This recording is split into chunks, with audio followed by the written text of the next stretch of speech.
line in the budget estimates. The Edu Afya, Kumboka, our brother Matiangi will speak to that. Our Edu Afya school health screening program, which was often the only medical review a public school child ever received, was abolished by this Ruto regime. The Kenya School Equipment Scheme, which would put safe and adequate furniture into schools, remains defunded, as we said before. Boarding school safety infrastructure is not a named priority anywhere in these estimates. Yet, we are spending 9.2 billion Kenya shillings on Energy, Petroleum and Regulatory Authority, EPRA, the fuel levy regulator, and zero on the mental health of 2 million boarding school kids. That is not a budget. That is an abdication. Your united government in waiting makes 4 commitments, and they come with budget lines attached. First, a mandatory national safety and audit of every boarding school dormitory in Kenya with enforceable deadlines and criminal liability for non-compliance. We fund this from the 20% cut to Minister of Education administrative overhead, that is 22.4 billion shillings, redirected from the bureaucracy to the children it is supposed to serve. Second, a fully funded national school mental health program that will be a dedicated budget line, not a footnote in a health or ministry circular. We reinstate Edu Afya funded at 5 billion shillings, restored from the savings on the cancelled Social Health Authority, SHA technology contract. I will be talking about that. I think our brother Reggie will address that one, the 104 billion shillings. Amazing, strange contract. Third, a comprehensive review of boarding school standards, accommodation, nutrition, safety, and student grievance mechanisms that guarantee every child is heard and treated with dignity. I must say, when I was Minister for Education, people remember the late Griffin, the director of Starehe Boys Center. Griffin had an amazing philosophy. Any child, in fact, his office had only the desk and one cut. Any child, whether from 1 up to from 6, could walk freely. And they used to have every Friday an assembly between students and head and all the teachers. And the ground rules were, whatever is said against you should never be taken. If a child says Mwalimu Fulani is terrible, that Mwalimu would never be allowed to take it against that child. That was openness. And because of it, Starehe Boys Center, in the middle of the city, you could even pick a cigarette stump. You couldn't pick it anywhere, and they were able to freely walk. Some of them, I see nodding, like Senator Manzo, who is an old student of Starehe Boys. Fourth, genuine accountability. There must be criminal liability for every official, administrator, contractor, or building inspector who knowingly signed off an unsafe infrastructure. At number 4, health and SHA, mandatory taxation disguised as healthcare reform. Let me take you to Mama Lucy Kibaki Hospital on a Tuesday morning. A 34-year-old woman who pays her SHA deductions every month faithfully, without fail, presents her card at the gate, but the system is down and she's turned away. Does that sound familiar? There's an outage for the last 4 days. This is not hypothetical. This is the lived experience of millions of Kenyans who are told that SHA would replace the National Hospital Insurance Fund, NHIF, and deliver better, broader, and more affordable health care. The budget policy statement, the government's own document on page 29, records an 11 billion shilling gap in the SHA transition. They know it is broken, and they documented that it is broken. They also have published the evidence of the brokenness. And then they brought this budget before the nation and ask Kenyans to accept it. Total health allocation at 170.7 billion shillings, a system serving 54 million people.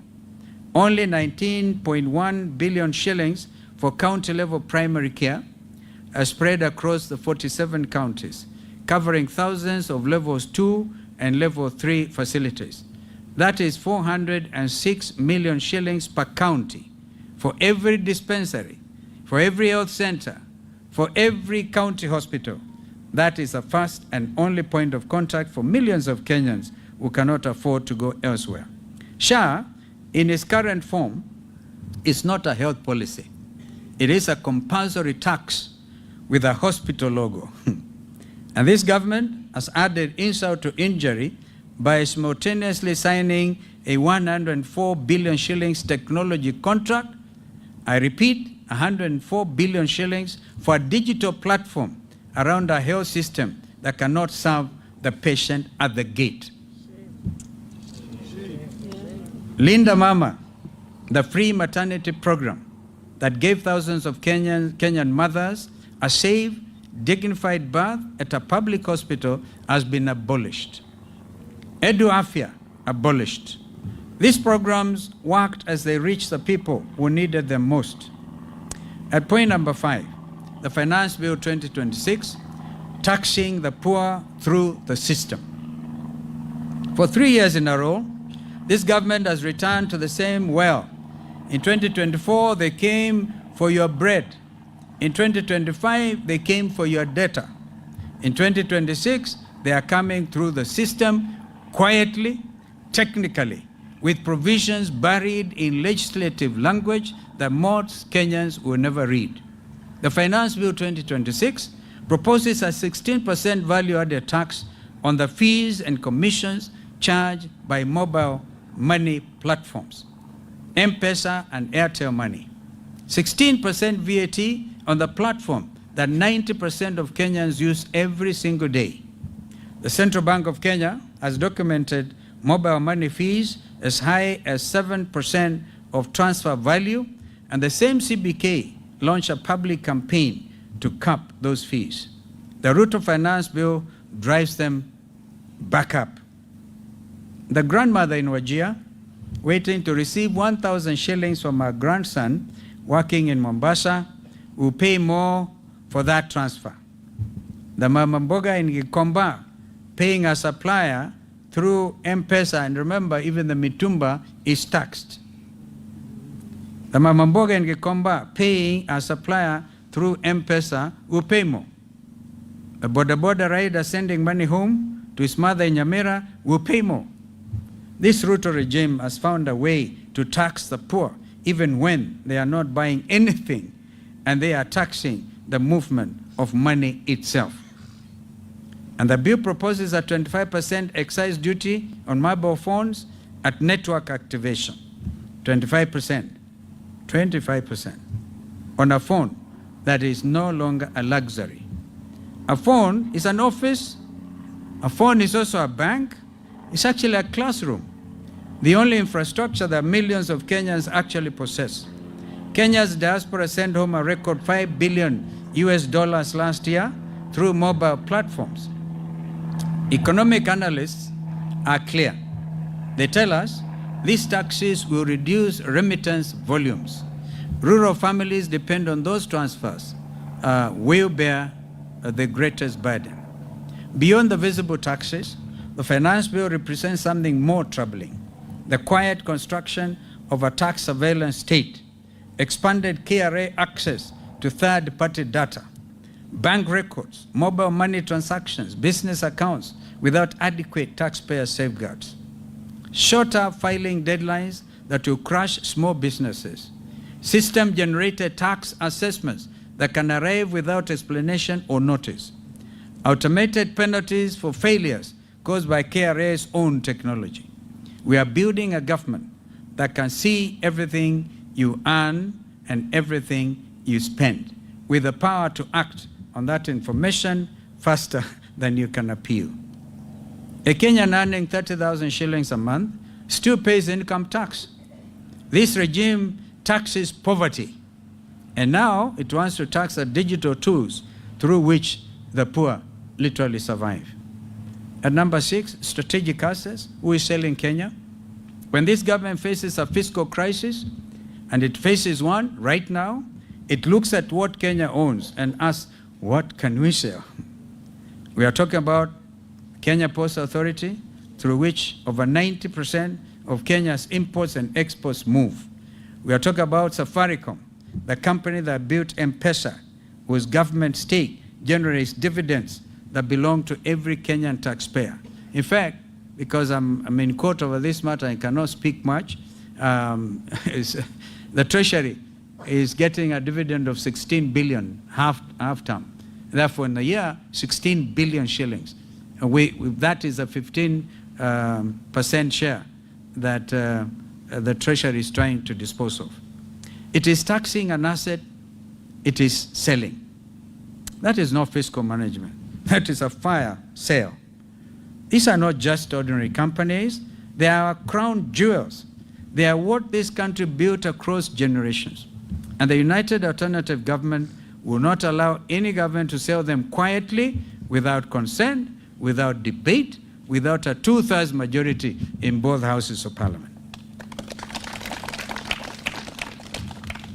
We know that a parliament that is also state captured, like the current government, and we congratulate members of parliament representing the alternative government, because you scream.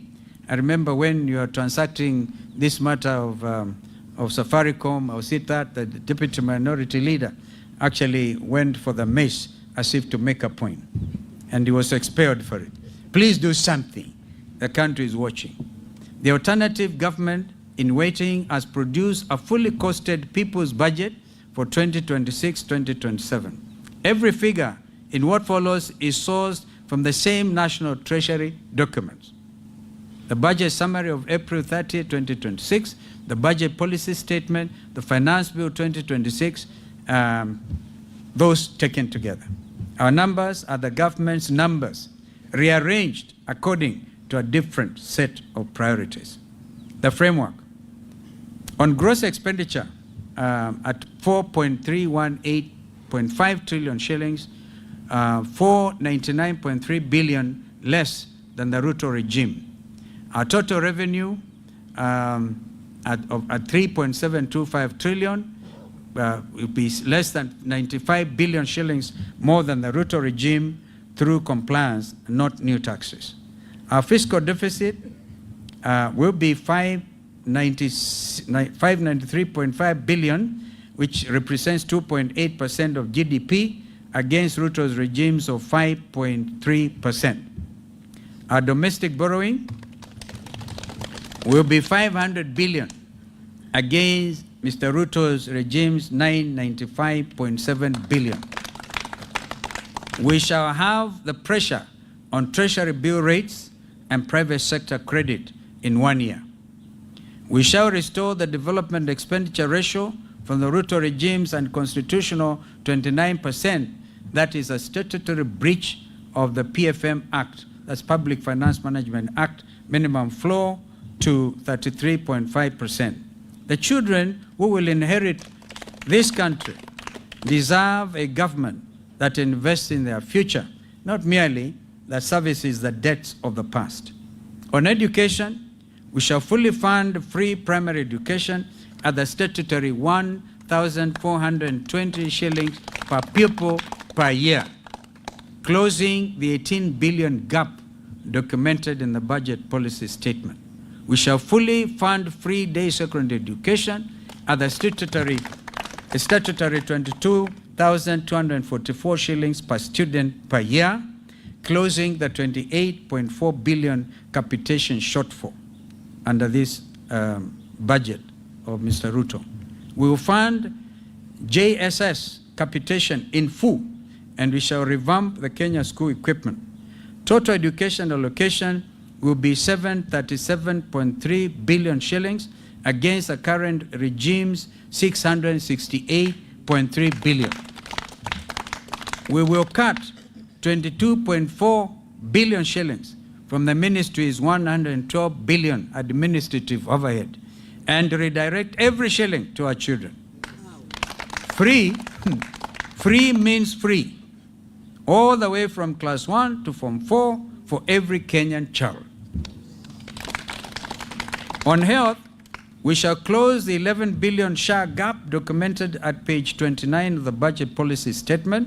We'll fund free care at every public hospital up to county level. That is no card at the gate, no system down, and certainly no patient turned away. We shall reinstate Linda Mama as well as reinstate Edu Afya. And make no mistake, we shall cancel the 104 billion SHA technology contract and redirect every shilling to frontline care, stocking dispensaries, paying nurses, buying medicines. We'll also increase KEMSA from KEMSA's allocation from 18.8 billion shillings to 30 billion, so that no Kenyan patient is told to go buy their own drugs, as that is the practice. Total health allocation, 242.3 billion shillings against Ruto's 170.7 billion. On jobs, we commit to a national youth employment compact. That is 80 billion over 2 years, 80 billion shillings. A single fund with one accounting officer and one measurable outcome, that is verified jobs created. 200,000 placements in public works infrastructure maintenance, a skills to export pipeline linking technical colleges with verified export sector employers. Zero-rated startup capital for youth-led MSCs, employing more than 5 people. Not grants, but contracts, deliverables, and results. 67% of our young people are not idle because they lack ambition. They are idle because the system was never designed for them. We will redesign it.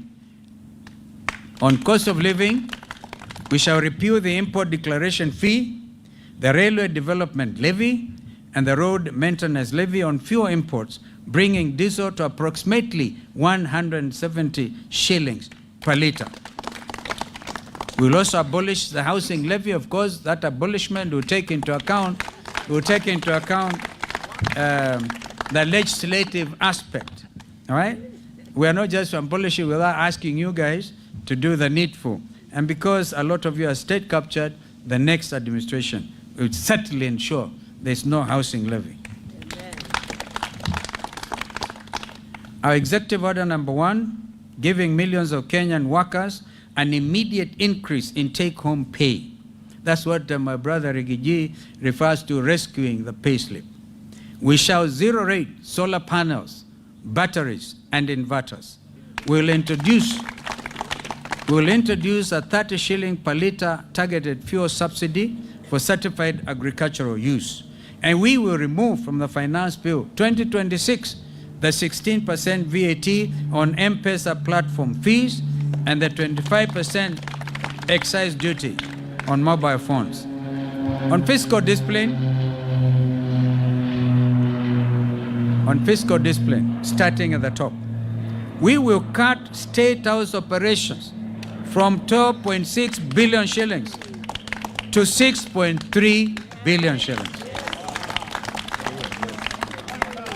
We must cut the NIS allocation from 58.6 billion to 35 billion shillings. Kenya is not at war, yet the NIS has doubled since 2020 without proportionate gain. We'll also abolish the 13 billion shillings police motor vehicle leasing program and procure direct, saving 4 billion shillings over the contract life. We will then redirect the 35 billion shillings in savings from NIS and State House reductions into a national irrigation investment fund covering Garissa, Marsabit, Wajir, Turkana, Kitui, Makueni, Laikipia, and Kajiado. Because food security is national security. We will also implement a single treasury account to eliminate ghost workers, duplicate payments, and pending bills that are an Auditor General's verified leakage of 250 billion, all right, a year. And we must congratulate the Auditor General, because there are two ladies I personally respect, the Controller of Budget and the Auditor General. Two ladies who have stood strong in the interests of the Kenyan people. Every contract requires confirmed exchequer backing before work begins. Any accounting officer with an adverse Auditor General report must step aside immediately. Now you may ask, where does the money come from? I'll tell you. 200 billion shillings from the structured sale of stored affordable housing projects at market value. 250 billion from single treasury account efficiency savings. 90 billion shillings from a simplified flat 7.5% rental income tax on large landlords currently evading through complexity. 104 billion shillings from cancelling the wasteful SHA technology contract. 125 billion shillings from halting non-priority vanity capital projects. 30 billion from right-sizing NIS and State House. That is not a promise. That is a United Alternative Government's balance sheet. A message to the Kenyan people. To the primary school head teacher writing a letter home in July because capitation has not arrived, we see you. Under our administration, that letter will never need to be written. To the mother turned away at the hospital gate because the SHA system was down, we see you too. And under our administration, that gate will never be closed to you. To the Form 1 student or CTR 10 student who arrived at their school, arrived at their free day secondary school and found no desk, we hear you. And our government, the desk will be there before you are there. To the border rider who finished the day in debt because fuel costs more than his earnings, we also hear you. And our government, fuel will cost less, not more. To the Mama Mboga in Gikomba who learned the government now wants to tax the M-Pesa transfer she uses to pay her supplier, we'll feel your pain too.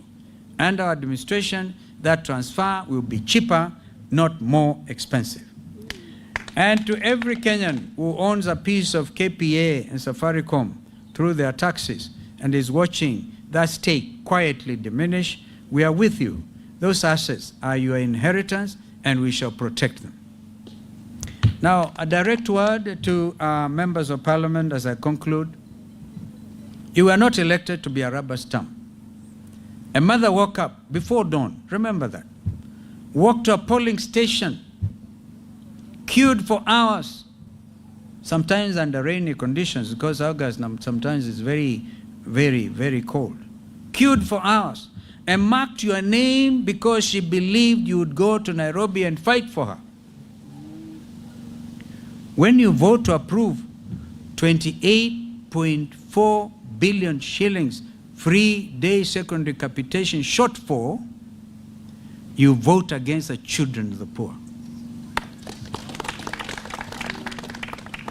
When you vote to approve an 11 billion shillings haul in SHA, you guarantee that the next Kenyan will be turned away at a hospital gate. When you vote for 16% VAT on M-Pesa platform fees, you tax the only bank most Kenyans have ever had. And when you approve a fiscal deficit of 1.11 trillion shillings, a statutory breach of the PFM Act, you are not building this country. You, honorable members, are mortgaging it. And I know none of you sitting before us today. Make no mistake, history will record your vote, and in 425 days,